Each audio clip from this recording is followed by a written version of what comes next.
Assalamualaikum. Bertemu kembali dengan saya Ciptaning, pengasuh Majelis Dzikir dan Sholawat Sirul Asro Surabaya. Pada kesempatan kali ini saya akan membahas tentang bagaimana ciri-ciri seseorang yang telah bermakrifat kepada Allah, atau ciri seseorang atau tanda seseorang yang telah dipinang oleh Allah untuk menjadi seorang kekasih daripada Allah Subhanahu wa Ta'ala, yaitu orang-orang yang mengikuti jejak para kekasih Allah dan orang-orang yang mengikuti jejak daripada Sayyidina Muhammad Rasulullah Sallallahu Alaihi Wasallam.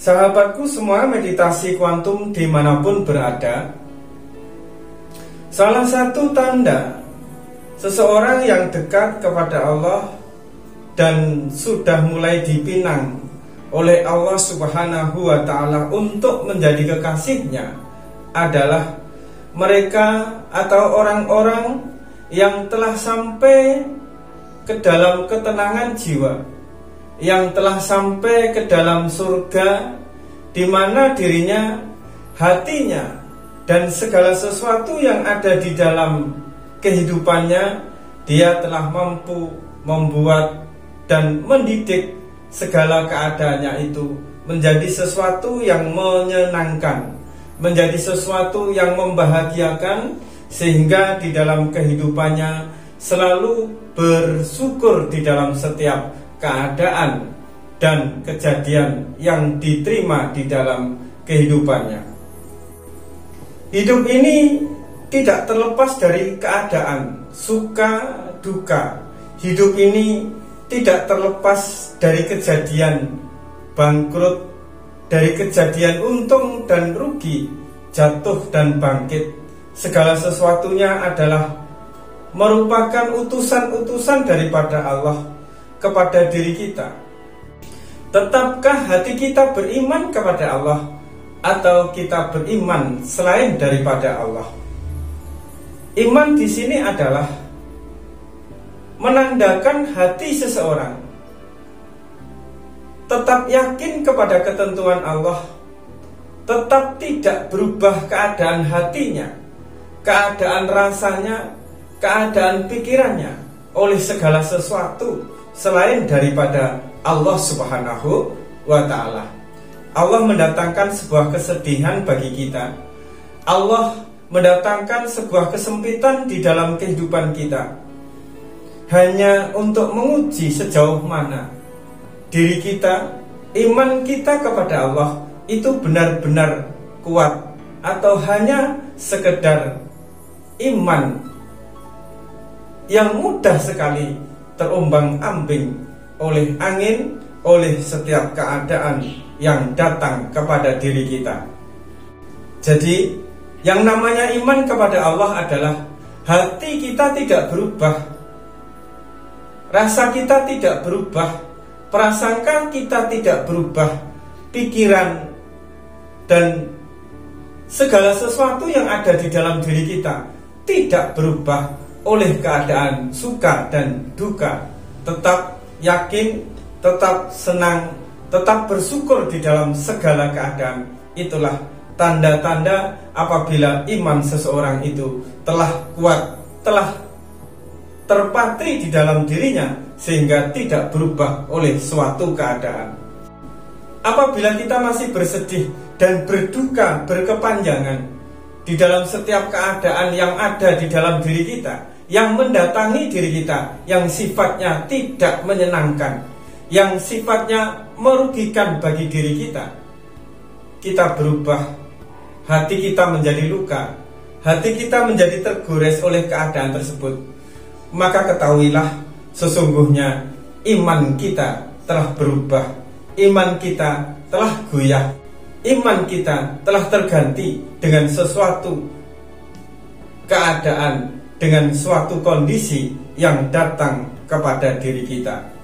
Maka salah satu cara untuk mendekatkan diri kepada Allah, sehingga Allah pinang diri kita menjadi kekasih dan belajar bertasawuf, bermakrifat sehingga mampu mencintai Allah secara utuh, maka hal yang pertama kali kita lakukan adalah menguatkan iman kita. Jangan goyah oleh sebuah keadaan. Tetapkan di dalam hati kita ada keyakinan.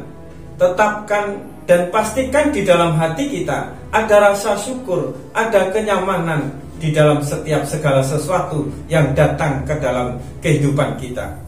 Adanya rasa syukur, adanya kenyamanan, itu sebuah pertanda bahwa iman kita tidak tergantikan, iman kita tidak goyah oleh sebuah keadaan yang didatangkan oleh Allah ke dalam diri kita. Allah mengutus keadaan-keadaan itu sebenarnya untuk menguji iman kita, untuk menguji perjalanan kita, sejauh mana, sedalam mana, sekuat mana tekad kita, niat kita untuk tetap bersama Allah, untuk istiqomah di dalam jalannya Allah Subhanahu wa ta'ala. Selanjutnya, setelah iman kita tumbuh, setelah iman kita kuat, maka di dalam hati kita akan dikaruniai oleh Allah sebuah keadaan surga. Perasaan kita dikaruniai oleh Allah sebuah keadaan surga. Bagaimana keindahan-keindahan itu selalu tumbuh bersemi di dalam kehidupan kita. Banyak orang lain mengejar surga setelah mati, tetapi sesungguhnya keadaan surga itu ada saat ini, dan dia berada di dalam hati kita, di dalam rasa perasaan kita yang paling dalam. Kita tidak pernah menemukan surga itu, karena surga itu berada di dalam mereka-mereka yang jiwanya sudah tenang. 4 unsurnya sudah mampu dikendalikan. Unsur apinya, airnya, anginnya, tanahnya, yang menjadikan sebab nafsu amarah, nafsu alwamah, nafsu sufiyah, dan nafsu mutmainah. Bagaimana agar diri kita mampu istiqomah di dalam mempertahankan keluasan hati kita, keadaan surga yang ada di dalam hati kita? Salah satunya adalah dengan cara mengendalikan 4 unsur yang menjadikan batang tubuh bagi diri kita, dan mengendalikan 4 nafsu yang ada di dalam diri kita, yang terjadi dari 4 unsur yang ada di dalam diri kita. Batang tubuh kita adalah Adam, dan hawa daripada batang tubuh itu disebut Hawa atau hawa nafsu.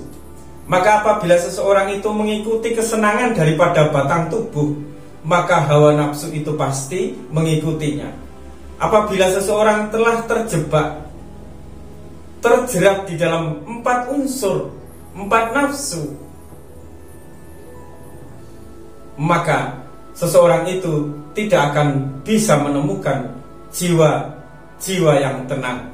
Dengan demikian, maka amat sulit baginya untuk sampai kepada surga, untuk sampai kepada hatinya yang dipenuhi oleh taman-taman surga. Apabila hati telah menemukan taman surga, maka kehidupan ini akan menjadi indah, pandangan indah, penerimaan indah, sikap indah, perkataan indah, dan segala sesuatu yang keluar dari dirinya mencerminkan penduduk-penduduk surga itu sendiri. Marilah kita merenung.